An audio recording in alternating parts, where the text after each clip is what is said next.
బావా, ఒకసారి లోపలికి రావచ్చా? అదేంటి లిల్లీ అట్లా అడుగుతున్నావు కొత్తగా? రా. కొత్తైనా పాతైనా ఒకరి బెడ్రూమ్లోకి రావాలంటే పర్మిషన్ కంపల్సరీ బావా.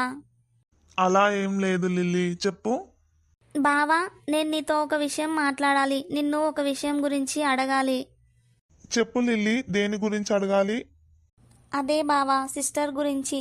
ఉగాది పండగ ముందు అత్త సిస్టర్ని తిట్టింది కదా, అప్పటి నుంచి సిస్టర్ కనబడట్లేదు. అసలు ఎక్కడుంది సిస్టర్కి? ఏమైంది బావా?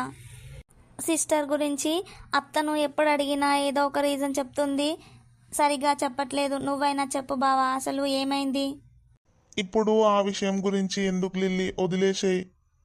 అదేంటి బావా, నువ్వు కూడా అత్తలాగే సమాధానం చెప్తున్నావు, వదిలేసే అంటున్నావేంది? అసలు ఏమైంది చెప్పు బావా, ప్లీజ్.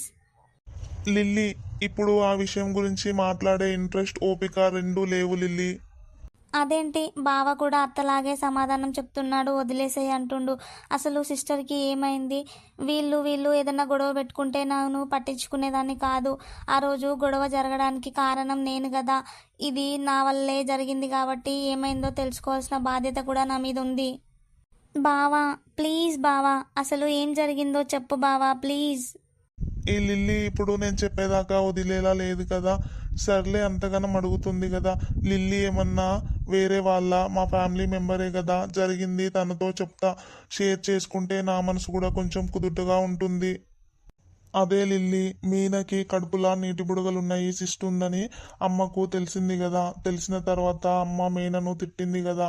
నేను వచ్చేసరికి మీనా ఏడుస్తూ